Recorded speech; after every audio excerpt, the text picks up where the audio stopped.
$4.75. That's the number on the little chalkboard sign outside Ferris Drugstore, corner of 9th and Calhoun.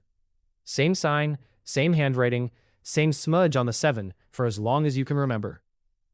You buy it every morning at 6:10, right before your shift starts. Same cup, same lid that never quite seals. You work at a print shop off the interstate, not the kind with a logo anyone recognizes. The kind that runs church bulletins and menus and wedding invitations nobody outside 3 counties will ever see. You run the folding machine. 8 hours a day of paper moving past your hands at a speed that used to terrify you, and now just feels like breathing. $13 an hour. After taxes, about $940 every 2 weeks. You've done this math so many times, it does itself now, before you even ask it to. Rent is $650. A studio above a hardware store that closes at 6 and never once, in 3 years, opens on Sunday. Your car is an '09 Civic with 190,000 miles on it, and a check engine light that's been on so long, you've stopped seeing it. You're 21. Not broke, not fine either. Somewhere in the gray middle nobody makes movies about. One morning in March, you're standing at the counter waiting on your coffee, and your coworker Deshaun is on his phone, showing the cashier something. He made $280 overnight on some app. Says it like it's nothing. Like money just does that, if you know where to stand. You don't say anything. You just take your coffee and go to work. But something sticks. That night, you open your banking app for the first time in what turns out to be 11 days. $340 in checking, $890 in savings. The savings account has been sitting there since your grandmother put birthday money in it when you turned 18. You've never touched it. You've also never added to it. You're not doing this because you feel ready. You're doing it because you're tired of watching the number just sit there doing nothing. You open a brokerage account on your phone at 9 p.m., still in your work shirt. It asks you questions about risk tolerance and time horizon. You guess. You pick the middle answer every time. You put in $200, an index fund, a name you can't pronounce out loud without stumbling on it. Nothing happens. No sound. No congratulations.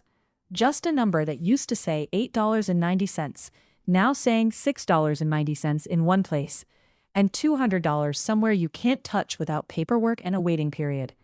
You almost feel like you did something wrong. You didn't. You just did something invisible.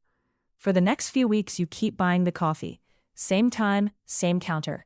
You set up an automatic transfer, $30 a payday, into the account before you can talk yourself out of it. You don't tell Deshaun. It's not a secret. It's just not a story yet. There's nothing to tell. 2 years in and the coffee still costs $4.75. The chalkboard hasn't changed. You have. Your account isn't $200 anymore. It's $6,400. You didn't win anything to get there. You just kept the $30 running, then $45, then $60 without asking your mood for permission first. One Tuesday, you check the app out of boredom, not curiosity, and see a line you've never noticed before. Dividend received. $9.12. You almost laugh. 2 coffees, basically. You didn't work for it. You didn't fold a single piece of paper for it. You slept, and it showed up anyway. You let it reinvest instead of pulling it out. Deshaun buys a motorcycle that spring. Chrome pipes, the kind that turns heads in the parking lot. Everyone walks over during break to look at it. You walk over too. You say it looks good. It does. Later you hear him on the phone in the break room, voice low. Something about the payment being more than he thought, but he's handling it. You go back to the folding machine. Your account crosses $9,000 by December. Nobody at the shop knows the number. There's no version of the break room conversation that fits a sentence like that in. The drop starts on a Thursday. You don't even notice it first. By the following week, your account is down 11%. $9,000 becomes $8,010. On paper, everyone says, it doesn't feel like paper. It feels like something actually left the room. You're standing at Ferris with your coffee, and your thumb hovers over the app. Sell, right there. One tap, and the bleeding stops, at least the part you can see. You don't tap it. You're not sure why. Something you read once, half remembered, says the loss isn't real until you make it real. So you don't make it real. You put the phone back in your pocket.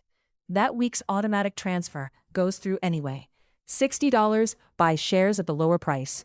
You didn't do anything brave. The transfer doesn't check the news first. It just runs. 5 weeks later, the market climbs back. The shares bought during the worst week are already worth more than what you paid. You don't celebrate. You just notice. Quietly. The way you notice the $9.12. Your manager, a woman named Corinne who's run the floor for 14 years, calls you into the back office on a Friday. Offers you a lead position. More money, about $4,200 a year before taxes. More responsibility. Weekends during the holiday rush. 5 years ago, you'd have said yes before she finished talking. You ask for a few days instead. Corinne blinks. Just slightly. People at your level are supposed to want this. You drive home and open the spreadsheet you started keeping the year you opened the brokerage account. 2 columns. What the job pays, what the account pays. The raise lands around $290 a month after tax. Your account, sitting near $22,000 now, paid out just over $260 last month in dividends. Not because you did anything, because you never touched it. $260 for doing nothing versus $290 for giving up your weekends. You sit with that longer than you expect to. You don't take the position. You tell Corinne you're good where you are for now. She nods and moves to the next name on her list. No one throws a parade for turning down a raise. No one even notices, except you. Deshawn takes a second job that year. Weekends at the auto parts store. Trying to cover the motorcycle and something else you never quite hear the details of. You see him at the gas station sometimes, still in his work vest. Tired in a way that has nothing to do with sleep. You don't feel superior. That's not what this is.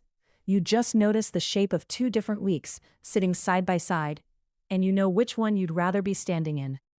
Money doesn't hand you more choices out of nowhere. It just uncovers the ones that were already sitting there. By 31, you've stopped thinking about the automatic transfer at all. It's $180 now, moved twice a month, without a single decision attached to it. Your combined accounts cross $118,000 that spring, and you find yourself doing something you never planned. Reading about a small duplex 2 streets over from Ferris, listed at $96,000. You don't buy it that year. You just start reading. Sitting with the math the way you sat with the promotion math years before. No rush, no villain, just a number. And a version of you finally patient enough to let it sit.